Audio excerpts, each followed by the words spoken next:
Comment est-ce que je pourrais résumer? La peur peut être une émotion trompeuse. Ce qui de loin peut sembler effrayant ne l'est pas forcément quand on s'en rapproche. Nous avons souvent peur de ce que nous sommes conditionnés à craindre. Les gens derrière les masques, les endroits inconnus et sombres.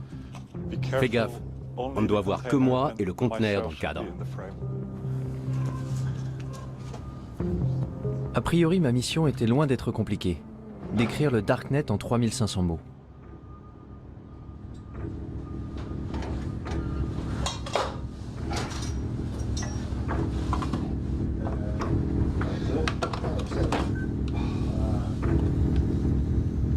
Alors comment je m'étais retrouvé là? Dans un conteneur clandestin à la périphérie de Berlin, avec 2 crypto-anarchistes sans visage me faisant faire le tour de leur lab. Non, tu ne filmes pas mes doigts. Jamais? Compris? Ok. Un des trucs qui m'intéresse en ce moment, c'est de fabriquer un dispositif qui reproduise la norme de communication vocale sécurisée de l'armée américaine, mais qui serait accessible à tous. Comme ça, n'importe qui pourrait se connecter avec ce petit appareil et crypter sa voix en utilisant les lignes téléphoniques traditionnelles. Mais qui cette puce aiderait-elle au final? Des terroristes pour voler à couvert? Ou des révolutionnaires dans les régimes dictatoriaux? Quand j'étais jeune, j'ai lu 1984. Et c'était comme... En un sens, il était visionnaire, mais d'un autre côté, il était très optimiste, parce qu'il ne pouvait pas imaginer les développements technologiques que nous avons connus depuis. Et d'un point de vue technologique, c'est déjà bien pire. Ça donne une société qui vit en état de surveillance permanente. 1984? Je suis né en 1984. Oui, ça c'est moi juste là. C'est précisément l'année qu'Orwell avait imaginé comme étant le début de la fin de notre vie privée. Un monde dans lequel Big Brother nous surveillait en permanence. Mais personne n'y prêtait vraiment attention. Pourtant, c'est cette année-là que les familles heureuses ont pu installer le premier ordinateur Macintosh chez elles. Hello, I am Macintosh. 10 ans plus tard, ma génération serait déjà dépendante aux écrans. We installed the internet on our computer just a short time ago, and I haven't been able to get the kids off it ever since. Petit à petit, nous sommes tous devenus accros. Ça a commencé avec des jeux, des chats, des emails, même des films. Nos goûts se sont développés avec Internet. Mon premier amour, mon deuxième amour, mon troisième. ICQ, puis Facebook, Google, Twitter. Arrivé à l'âge adulte, j'avais passé une bonne partie de mon temps en ligne. Pourtant, je ne m'étais jamais dit qu'il pouvait y avoir une autre facette à explorer. Le fameux Deep Web. À vrai dire, je n'avais pas la moindre idée de la façon de le trouver. Donc j'ai commencé comme tout le monde, par une recherche sur Google.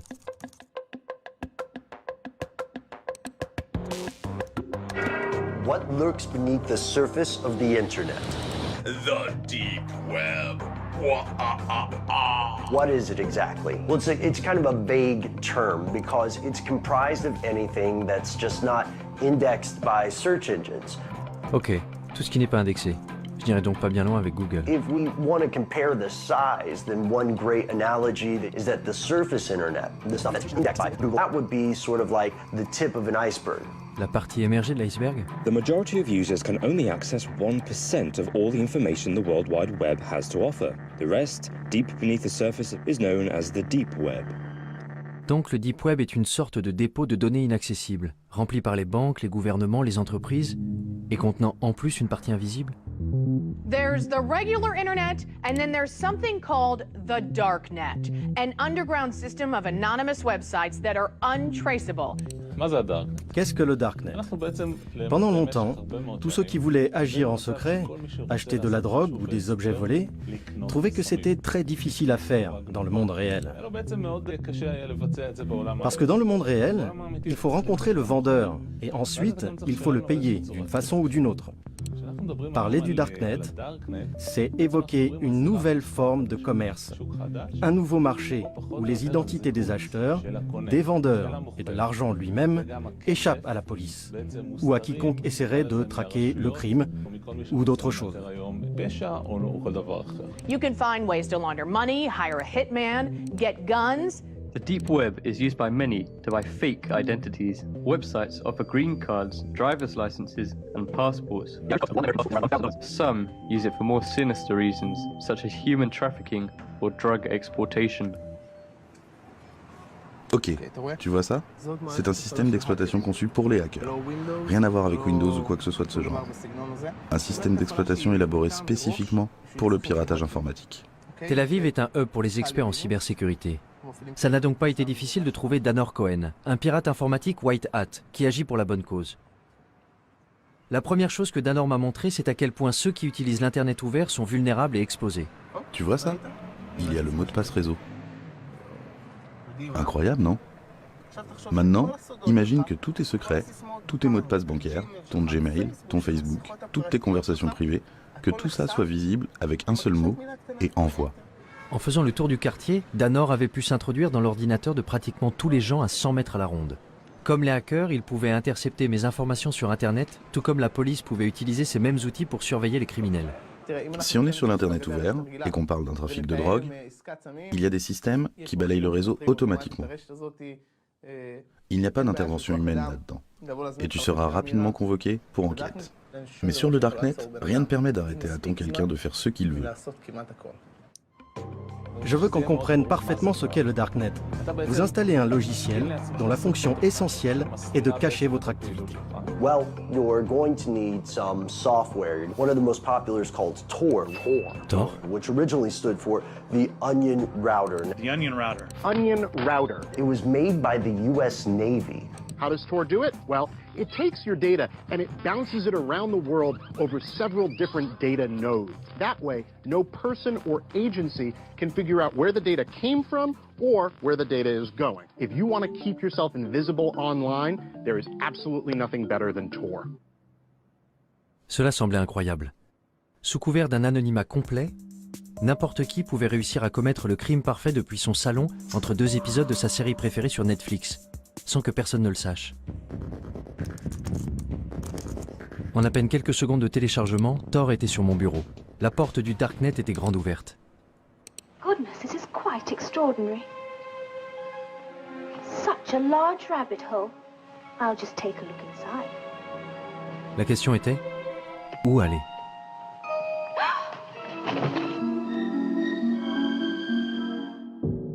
Mon premier arrêt a été le wiki caché. Ce n'était pas vraiment différent d'une page Wikipédia classique, seul le contenu était un peu plus... enfin, je sais pas, voyez vous-même. Des drogues, beaucoup de drogues. De l'herbe, de la cocaïne, de l'héroïne, de la méthamphétamine en cristaux. L'anonymat est quelque chose de très difficile et de rare à obtenir. Et pour cela, Tor est ce qu'il y a de mieux. Si je devais faire quelque chose d'illégal, j'utiliserais Tor pour le faire. Et la liste s'allonge avec des tueurs à gages, des offres pour éliminer des hommes politiques. 58 000 € pour tuer un journaliste? Comment? C'est tout ce que je vaux? Les portes sont grandes ouvertes. Rien ne peut vous arrêter. Il n'y a pas de loi, pas d'ordre, pas de justice, rien. C'est pour ça que Tor est dangereux. Très dangereux. Les drogues et les armes n'étaient pourtant que la surface du Darknet. Il y avait de nombreux groupes et forums communautaires pour satisfaire les désirs les plus sombres de l'humanité. Les néo-nazis y avaient évidemment fait leur place. Ensuite, il y avait ceux qui donnaient dans la torture animale, les 10 principales raisons de tuer un gosse, mon Dieu, de la pédophilie. L'endroit le plus bizarre que j'ai trouvé, ça doit être le Cannibal Café, au service de l'humanité. Ah ouais? Vraiment? Je peux vous raconter des réunions avec des officiers de police où ils s'arrachaient les cheveux. On ne sait pas quoi faire avec ce truc. C'est un cauchemar. Un Sodome et Gomorrhe virtuel moderne. Ça ressemblait vraiment à un cauchemar. Si les règles du jeu changeaient, comment faisait la police pour rattraper son retard? Et avait-elle au moins une chance de pouvoir le rattraper? Ça tourne? Je peux commencer? Je suis curieux de savoir comment le Darknet a changé l'apparence du crime. Le visage du crime a changé. Aujourd'hui, on voit que le crime passe de plus en plus du monde physique au monde en ligne. Pourquoi? Tout simplement parce que les gens ont tendance à croire que dans le monde en ligne, ils sont plus anonymes et peuvent commettre des crimes sans se faire prendre. Si vous allez sur le Darknet, et je suppose que vous l'avez fait, vous trouverez des gens qui cherchent à acheter X, Y ou Z, qui sont pour la plupart des choses dont la possession et la vente sont illégales. Ça peut être des drogues, des armes, de la pédopornographie, des logiciels malveillants ou encore certains services, à commencer par les virus informatiques, les hackers alloués et ainsi de suite, jusqu'au meurtre. La liste des cybermenaces s'est allongée tant et plus. Mais je me demandais, est-ce que cacher son identité en ligne est un crime en soi? Concernant cette question de l'anonymat, vous considérez que c'est quelque chose de mal, quelque chose de bien, ou ça vous est égal? Vous savez, notre travail consiste à faire respecter la loi. En Israël, le travail qui consiste à établir les normes sociales est du ressort des législateurs. Je ne pense pas que ce soit à moi de dire si une personne doit pouvoir être anonyme. Je peux dire que l'anonymat pousse les gens à croire que s'ils commettent un crime, on ne les attrapera pas. Et c'est une erreur. Ce n'est pas vrai. Alors penser qu'on pourrait absolument tout planquer en ligne serait illusoire? La police pouvait-elle vraiment trouver n'importe qui se cachant dans le Darknet? Il m'a fallu poser un certain nombre de questions intrusives et embarrassantes avant que je trouve quelqu'un de ce monde numérique souterrain qui accepte de me rencontrer en personne. Mais où se rencontrer dans la vraie vie? J'avais peut-être vu trop de films, mais un entrepôt abandonné me semblait approprié. Je suis quelqu'un de très normatif, c'est vrai. J'ai même l'âge d'être grand-mère. Le fait que ce soit sombre et tout ce qu'ils disent à propos de la pornographie et des drogues, mais au final, c'est juste un moyen. C'est un marché comme un autre, un marché noir, mais c'est juste un moyen. Je vois ça comme quelque chose de très positif, tant que vous restez fidèle à vos principes.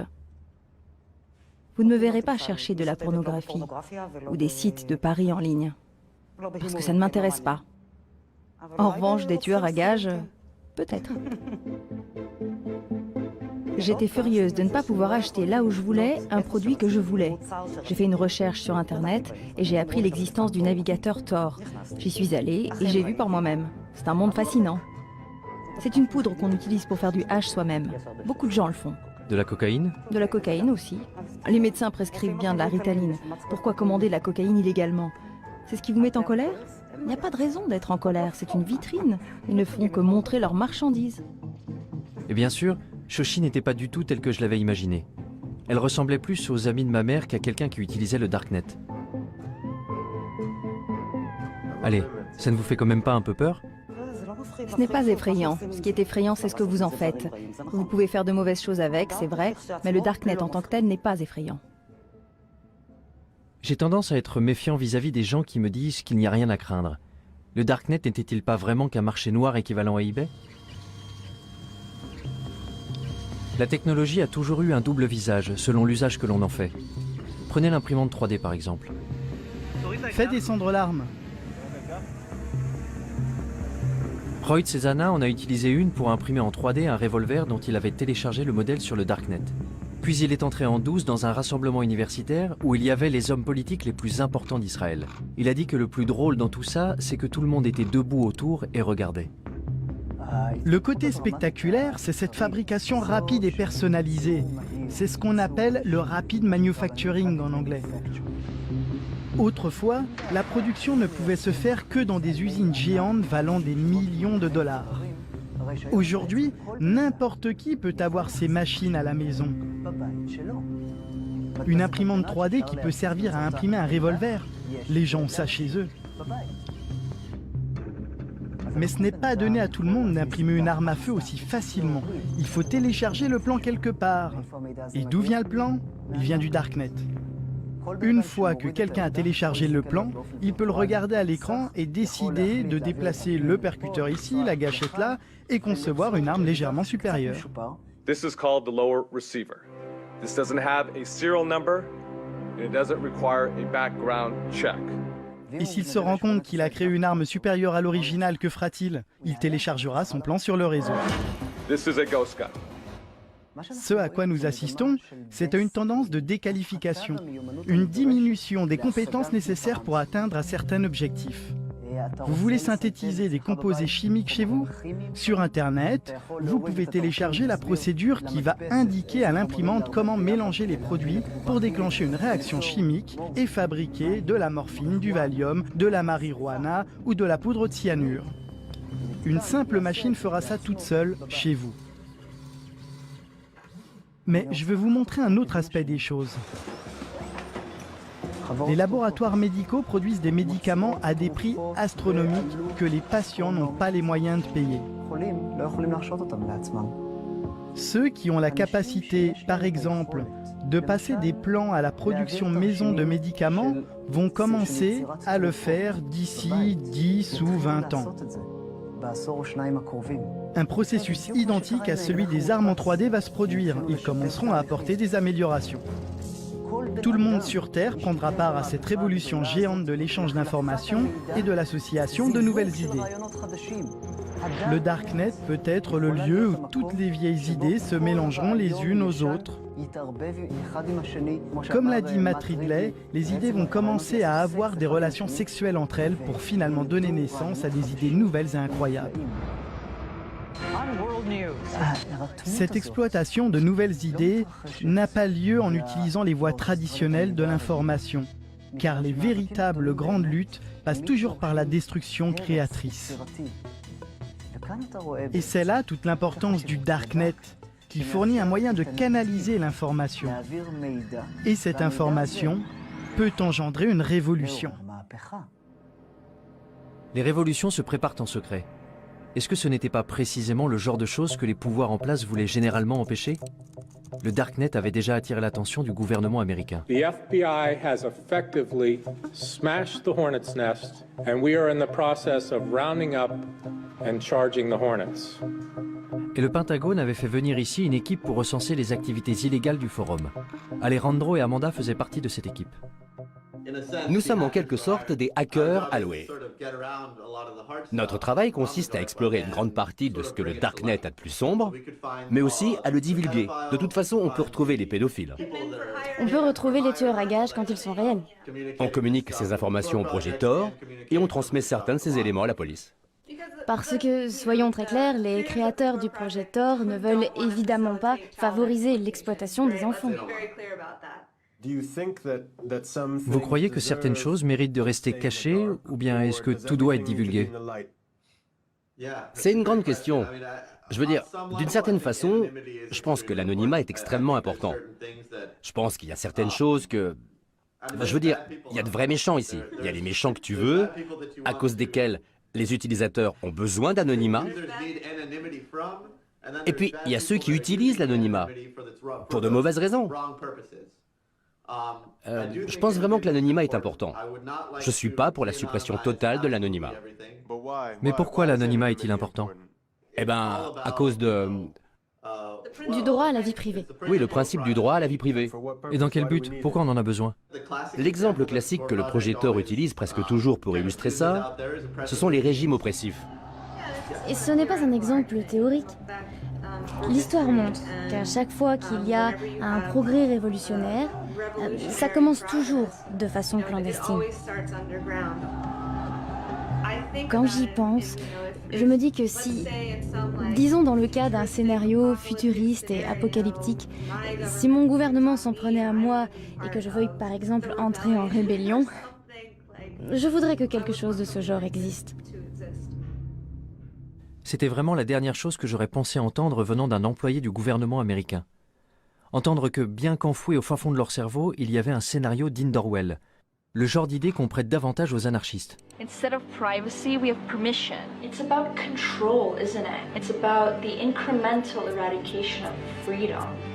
C'est Julia Touriansky, une propagandiste anti-étatique autoproclamée. Don't police me. Statism is death.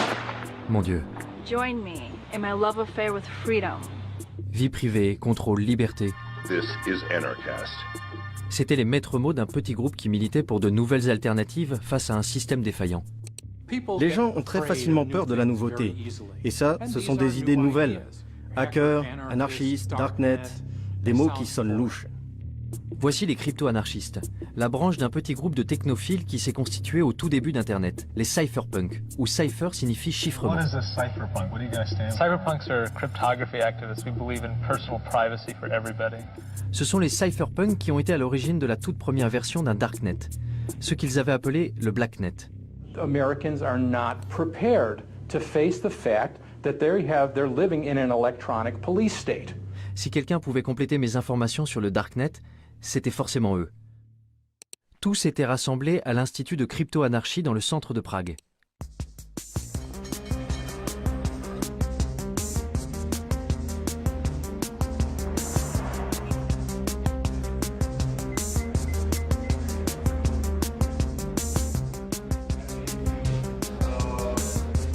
Parallelnipolis représente des outils et des moyens pour protéger nos libertés contre les tendances autoritaires des institutions politiques et sociales.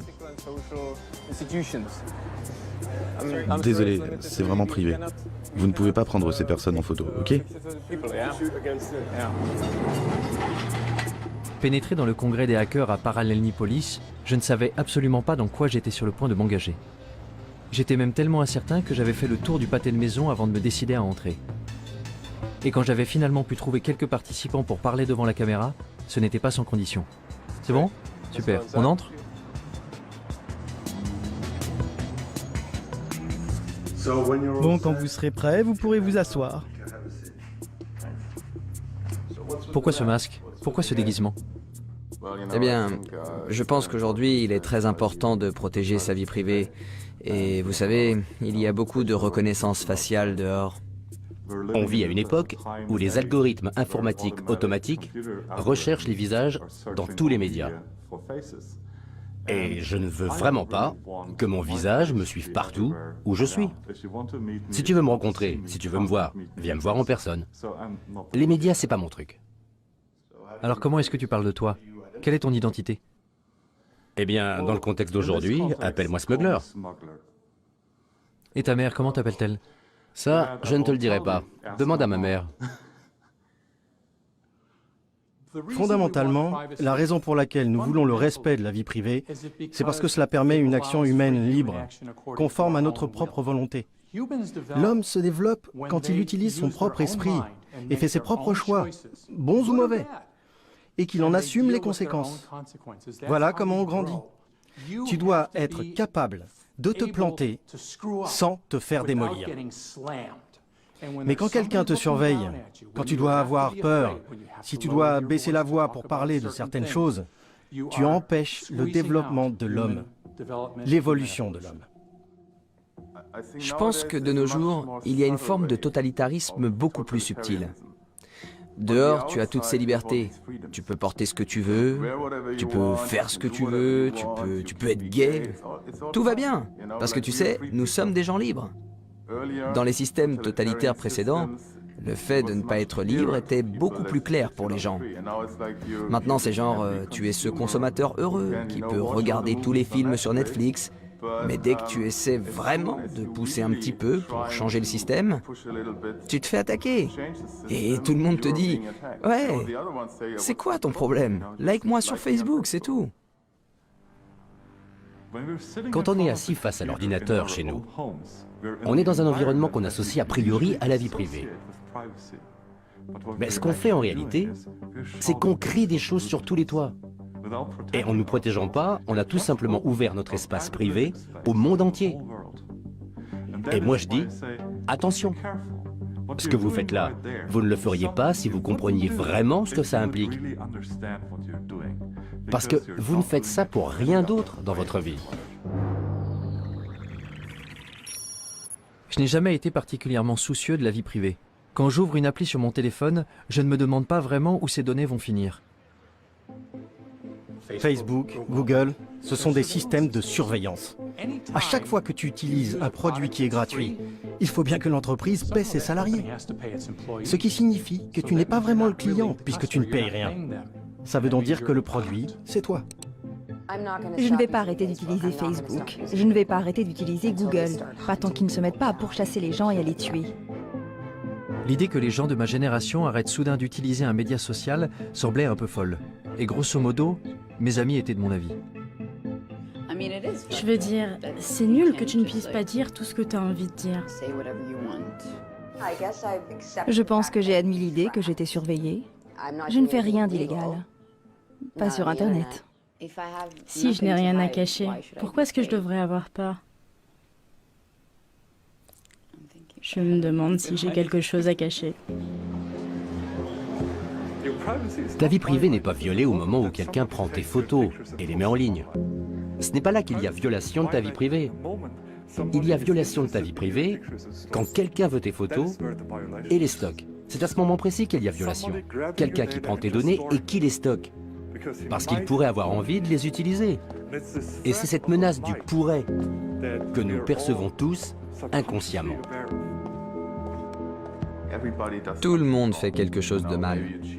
Peut-être que tu trompes ta femme, ou que tu étais ivre à cette fête, et tu as gardé cette photo ridicule de toi. Et ensuite, ils peuvent utiliser cette information pour appliquer une loi qu'ils n'appliquaient même pas avant. Ou alors tout simplement pour te faire chanter publiquement. Quand tu es dans un état où tu n'as pas d'intimité, où tu n'as pas d'anonymat, tu es toujours inquiet à l'idée que quelqu'un te surveille. Quelqu'un qui te punirait physiquement, ou dirait du mal de toi dans ton dos, ou te ferait honte. Chez les humains, la honte est une arme de destruction massive.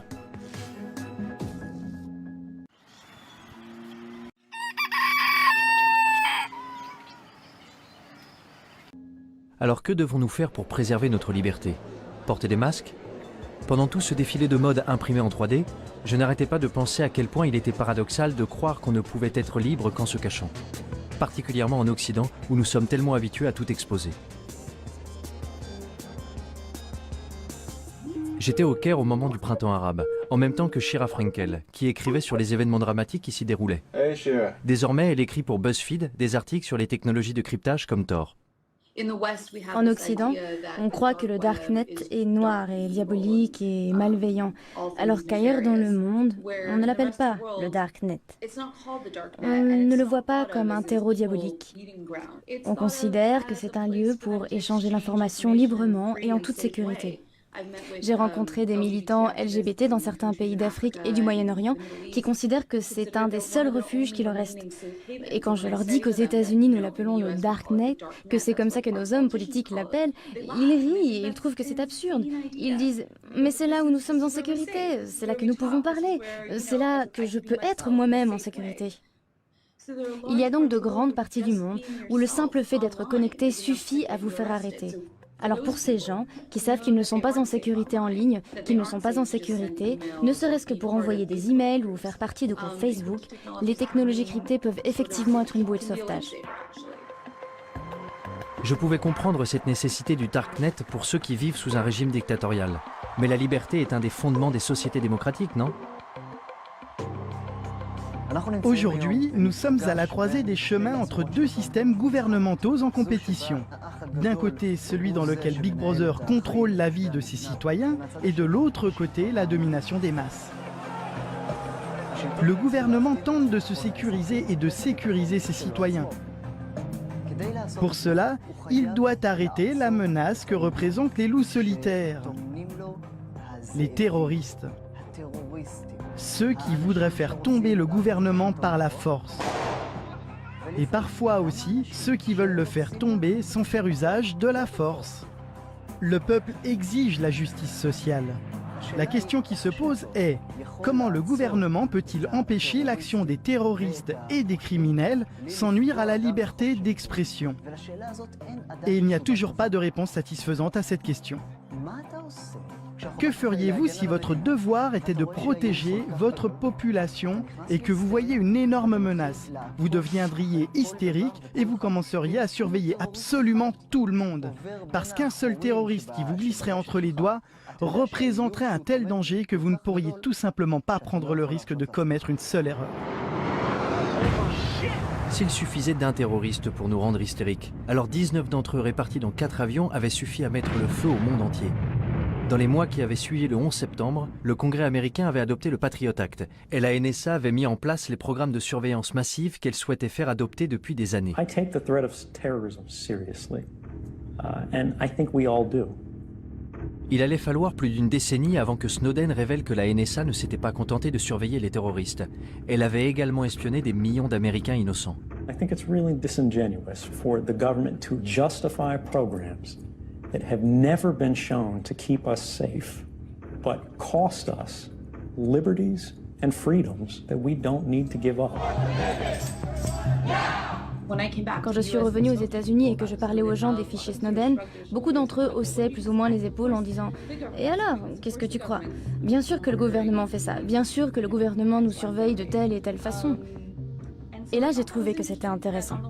Que d'un côté, il y ait ces fichiers, ces documents qui allaient révéler d'une manière sans précédent la façon dont le gouvernement nous espionnait, et qu'en même temps, il y ait des Américains qui haussent les épaules en disant simplement « Et alors ?» Ils disent qu'ils veulent l'information parce que c'est pour notre bien. Eh bien, ça pose un problème. D'abord, parce qu'ils recueillent et récupèrent absolument tout ce qu'ils peuvent, uniquement parce qu'ils en ont le pouvoir, et aussi parce que, pour être honnête, si vous êtes au gouvernement, si vous faites ce genre de travail, il y a de grandes chances pour que vous ayez une sorte de tendance obsessionnelle au contrôle, psychologiquement parlant. Ils aiment contrôler. Ils ne veulent rien laisser au hasard. Quelque chose de grave pourrait arriver si nous ne contrôlons pas cela. Sauf que quelque chose de grave peut toujours arriver. Mais si on va par là, c'est sans fin. On peut voir dans les notes internes de la NSA que le gouvernement des États-Unis et la NSA avaient commencé à faire circuler des documents dans lesquels ils enseignaient à leurs agents les failles non pas des terroristes, mais de prédicateurs musulmans. Lorsque le gouvernement commence à lister les failles de prédicateurs musulmans, on désigne un et dit « lui, il regarde des pornos en ligne ». Tout à coup, le gouvernement a le pouvoir, juste comme ça, de détruire la réputation et la crédibilité de toute personne dont il n'approuve pas le message. I have a dream that one day this nation will rise up. Peut-être, je dis bien peut-être, que même pour les plus grands prédicateurs, comme Martin Luther King, qui entre parenthèses trompait sa femme à gauche et à droite et fumait de l'herbe, ce qu'il essayait de cacher, peut-être que ce serait pareil, et que s'il était vivant aujourd'hui et s'apprêtait à fonder le même mouvement pour donner des droits aux Noirs en Amérique, le gouvernement pourrait l'en empêcher très facilement. Et s'il est possible de faire ça à n'importe qui, jusqu'où cela peut-il conduire l'État? Quand les voix opposantes sont plus entendues? Quand il n'y a pas de véritable démocratie pour pouvoir forcer le gouvernement à changer de cap et à choisir une direction plus stable? Cela augure des temps obscurs. Si c'était le cas, où le prochain Martin Luther King pourrait-il alors diffuser son message? Pour les crypto-anarchistes réunis à Prague, la réponse était claire. Dans des endroits comme le Darknet. Mais pour eux, la diffusion du message n'était que la première étape. L'étape suivante consistait à construire des systèmes pour remplacer entièrement ceux du gouvernement. Les crypto-anarchistes sont des anarchistes qui croient en l'utilisation de la cryptographie pour créer une zone libre, une terra nova, un territoire libre entouré de murs de cryptographie.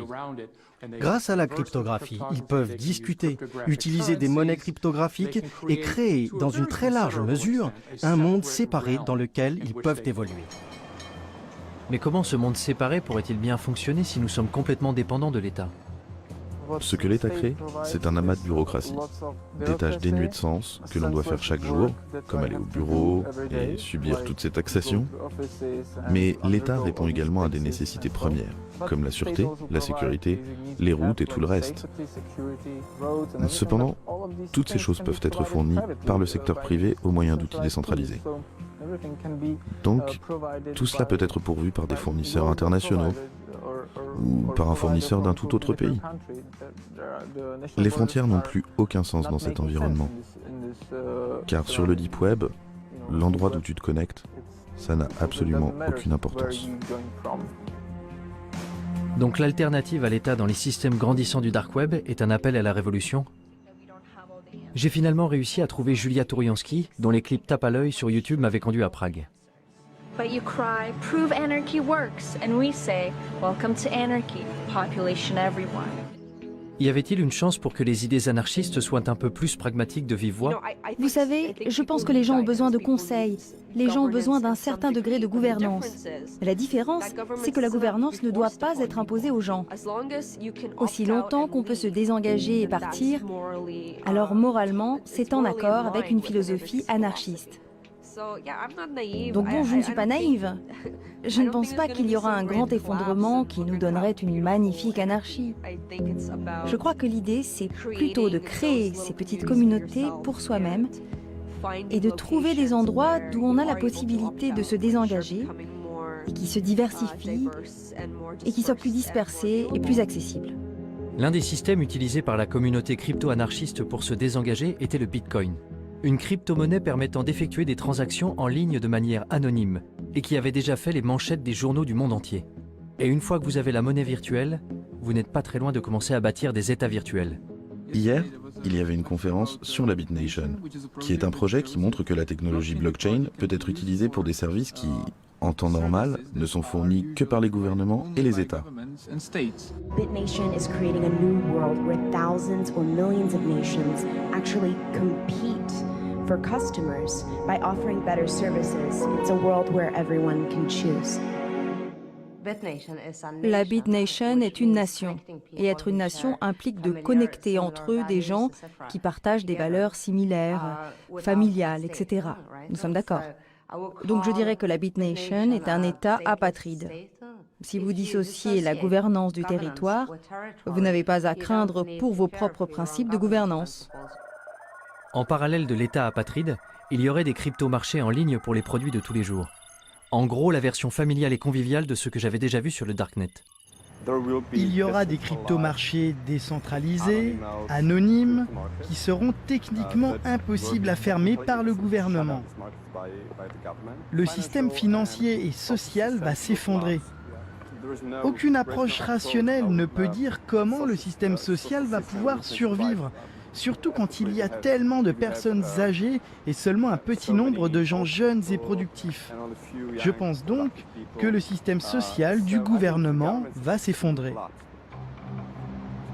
Et donc passer à quelque chose de totalement nouveau peut être une bonne chose. Le gouvernement qui s'effondre, des systèmes parallèles pour le remplacer. Les crypto-anarchistes étaient dans la droite ligne des cypherpunks et de ce qu'ils avaient écrit en 1988.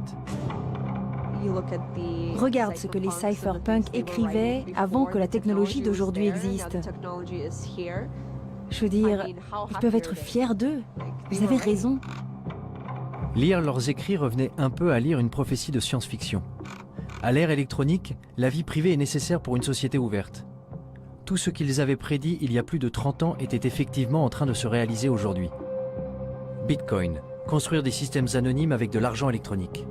Wikileaks, la crypto-anarchie permettra de mettre en libre circulation les secrets nationaux. Darknet, des systèmes qui permettent de faire des transactions anonymes.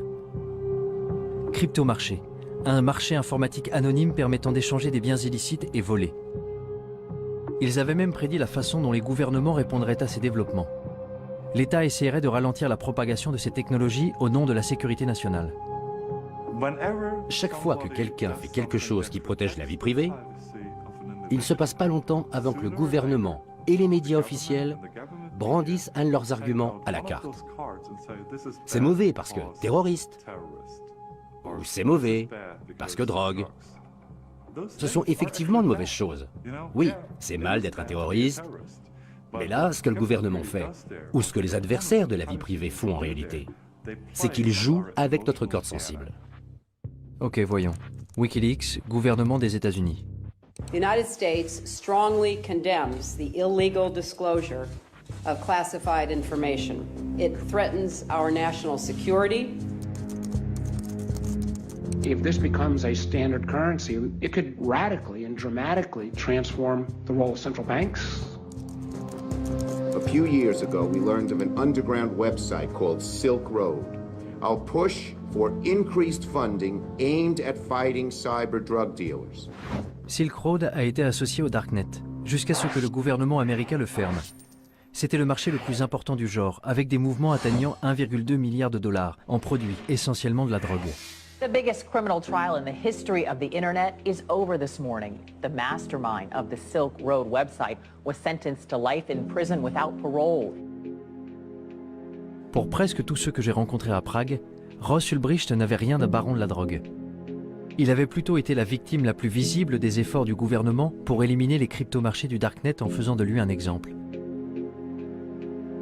Si on prend l'histoire des cypherpunks, de la crypto-anarchie, c'est en fait l'un des premiers exemples dans le monde réel d'une contre-économie opérationnelle. Et ça a été un énorme succès. Vous aviez le marché Darknet, vous aviez une certaine forme d'anonymisation, vous aviez une certaine forme de monnaie numérique anonyme, et c'est devenu très important, très vite. Et c'est essentiellement à cela que tient le pouvoir explosif de quelque chose comme Silk Road. Et je pense que c'est la raison pour laquelle l'État a réalisé que c'était vraiment menaçant. Silk Road menaçait le statu quo. Il menaçait le pouvoir de l'État. Maintenant, imagine que ça existe pas seulement pour les drogues, mais que ça existe pour la nourriture, que ça existe pour l'énergie. Si tous les biens de la planète étaient disponibles sur le marché noir à des prix raisonnables, l'État perdrait la plupart de ses revenus, la majeure partie de sa capacité à réguler, la majeure partie de sa capacité à favoriser certaines entreprises. Alors, que se passerait-il ensuite? L'État perdrait son pouvoir. Si j'avais le choix, je voudrais que les gouvernements disparaissent. Si j'avais le bouton rouge qui dit tous les gouvernements, tous les États, tous les organismes obligatoires disparaissent immédiatement, j'appuierais tout de suite sur ce bouton. Plus d'État, plus d'administration centrale ou de banque. Que se passerait-il si on appuyait sur le bouton rouge? Un chaos absolu? Ou un nouveau départ? Je quittais Prague avec l'impression de revenir du futur. Mais un réveil brutal m'attendait dans le présent.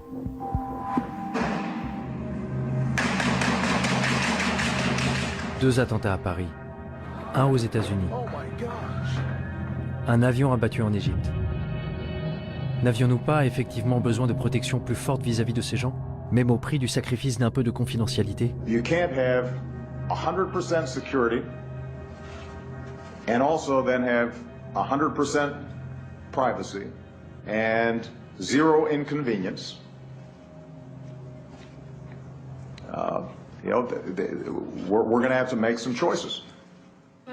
J'étais à Washington il y a quelques mois et j'ai parlé à de nombreux hommes politiques. C'était juste après les horribles attentats de Paris et juste avant l'attaque terroriste de San Bernardino en Californie.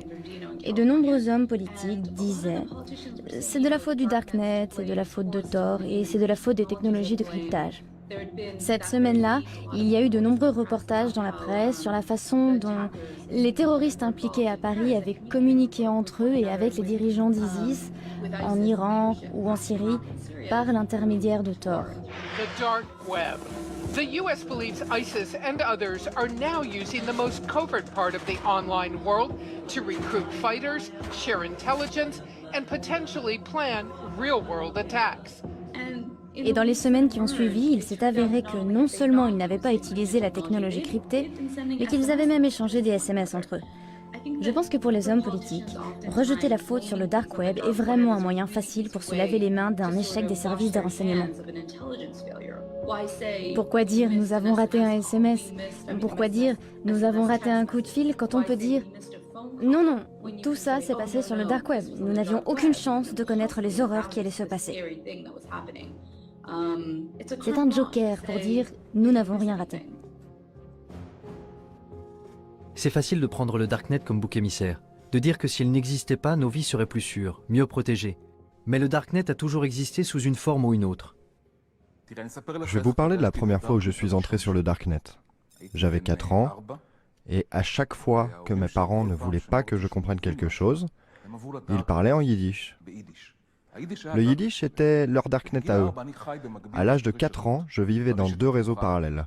Dans le réseau ouvert, en hébreu, et dans le réseau en yiddish, où je pouvais sentir les émotions, voir les regards, et sentir la colère, entre autres, mais pour moi, tout était crypté. Alors le Darknet n'est pas seulement un lieu, il correspond à un besoin fondamental que nous avons tous. Get ready to amazing revolutions in what is to be human. Selon Yanky Margalit, un évangéliste pour le mouvement pour concilier l'homme et l'évolution, We are going to program mankind. Notre façon de penser avait besoin d'un reset. Le Darknet est un endroit très intéressant. Les gens qui maintiennent le Darknet, ceux qui le construisent, Les idéalistes qui en assurent le fonctionnement sont le genre de personnes qui croient très fortement au droit à la vie privée et à la capacité de le sauvegarder. Tout ce que je sais, c'est que notre combat pour une vie privée telle que nous l'avons connue est pathétique. C'est pathétique, parce que c'est un combat que nous avons perdu depuis bien longtemps. Nous devons complètement le redéfinir. Quand vous prenez ce qui s'est passé au cours de ces quelques dernières années et que vous vous tournez un peu vers l'avenir, vous vous rendez compte que l'espèce humaine est en train de changer. Nous subissons des changements très accélérés. Nous connectons la technologie à la biologie, nous relions la biologie à l'électronique, et je pense que nous créons une nouvelle espèce humaine. Nous créons une espèce humaine améliorée et plus connectée. Ce que nous faisons aussi, c'est que nous prenons des individus et que nous les connectons à quelque chose de plus grand qu'eux. Cela me rappelle le processus par lequel des cellules individuelles ont créé l'homme. Pensez aux cellules qui vous ont créé, aux milliards de cellules qui vous ont créé. Ces cellules ont perdu leur individualité, elles ont perdu leur vie privée. Mais en fin de compte, elles ont créé un être humain. Mon sentiment aujourd'hui, c'est que nous sommes en train de prendre toute l'humanité, exactement comme ces cellules, et nous créons quelque chose de mieux. Lorsque vous construisez quelque chose de cet ordre, quelque chose de plus grand que la somme de ses parties, la question de la vie privée est très intéressante. Parce que savez-vous quelles sont les cellules les plus intimes du corps humain? Les cellules cancéreuses. Ce serait donc ça? La vie privée ne serait pas vraiment morte? Elle présenterait des cellules cancéreuses? Peut-être? Avec le nombre de fous qui se baladent, l'ordre mondial semble trop fragile pour faire confiance à la vision des cypherpunks et des crypto-anarchistes. Particulièrement à ceux qui ne veulent pas montrer leur visage, non? Je m'apprêtais à terminer mon article, mais juste à ce moment-là, Smuggler sortit de l'ombre. Dans un chat IRC privé, il fit un sacré pas en avant pour un extrémiste de la vie privée. Il me dit que je devrais aller le voir.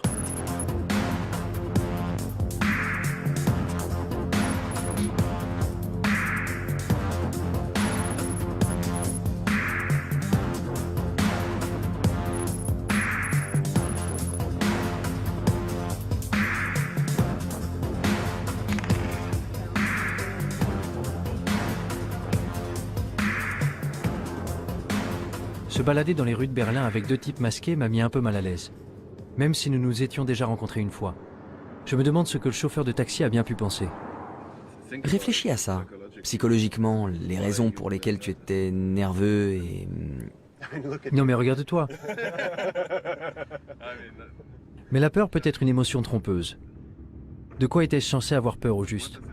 Des cellules cancéreuses? Ou de renoncer à la vie privée et à l'individualité pour devenir un seul et grand organisme? Tu ne peux pas faire travailler tous les gens de la même façon. Et on observe ça aussi dans la nature. En agriculture, par exemple. Si tu utilises exactement les mêmes méthodes, exactement les mêmes cultures tout le temps, tôt ou tard, ton exploitation agricole déclinera. Parce que la réalité a besoin de la diversité pour se stabiliser. Coupe la caméra maintenant.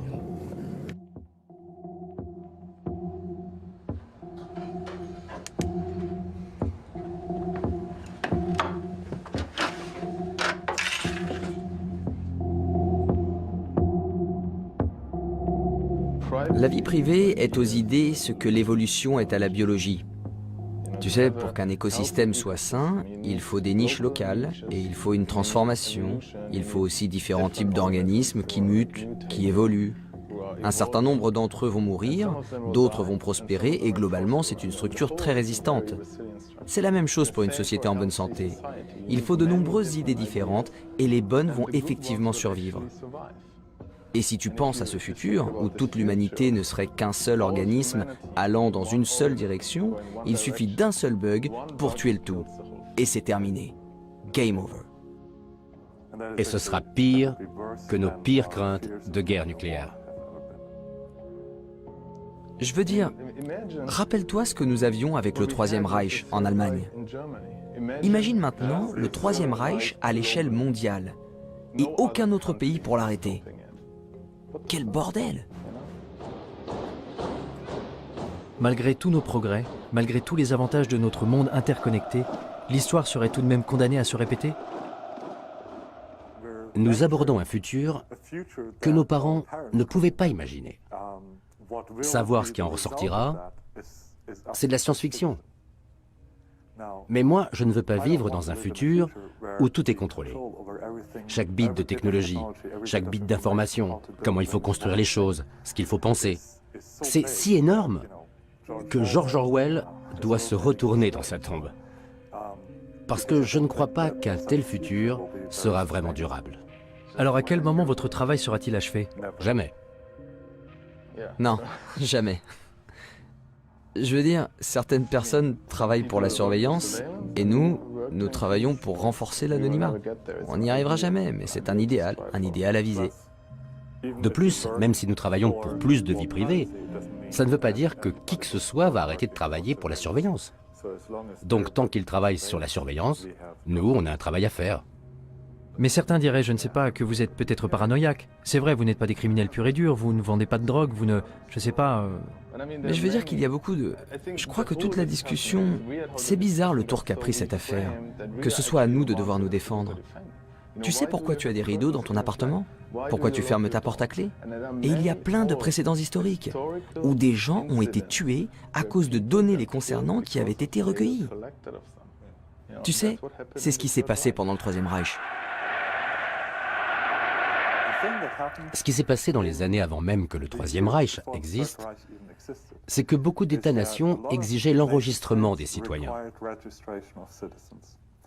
L'une des choses que de nombreux États, comme les Pays-Bas, la Belgique, la France, l'Allemagne, exigeaient, eux, c'était que tu indiques ta religion. Les nazis sont arrivés et ils ont pris ces registres pour les fouiller. Donc quand l'Allemagne a envahi les autres pays, ils n'avaient plus qu'à fouiller les registres et à tuer les personnes de la mauvaise religion. Aucun pays ne se doutait que ça pourrait être un problème 10 ans plus tard. Et pourtant, ça en a été un sacré. La plupart d'entre eux ne l'auraient jamais cru. Il faut se rendre compte qu'on ne peut pas réellement savoir de quoi l'avenir sera fait. On n'arrive pas à se représenter la merde qui se passe dans le monde aujourd'hui. Alors dans 5 ans, encore moins. En quittant le conteneur, j'ai rallumé mon téléphone et trouvé mon chemin sur Google Maps. J'ai ouvert Gmail pour envoyer l'article à mon rédacteur en me demandant quelle conclusion tirer de tout ça. Où m'avait conduit cette exploration du terrier? Le Darknet n'était pas le monstre diabolique que j'avais eu tendance à imaginer. Il semblait au contraire qu'il puisse être le seul endroit qui nous reste pour échapper à la surveillance de plus en plus attentive de Big Brother. Un lieu où nous pourrions nous débarrasser de nos anciennes identités pour en créer de nouvelles, et même bâtir des mondes nouveaux. Un endroit où nous pourrions bénéficier d'une vraie liberté. Ce n'est qu'à ce moment-là que je repensais à ce que m'avait dit Smuggler quand j'ai quitté le conteneur. Que la plupart des gens ne cherchent pas du tout une liberté réelle. Ce qu'ils veulent, c'est avoir juste assez de liberté pour se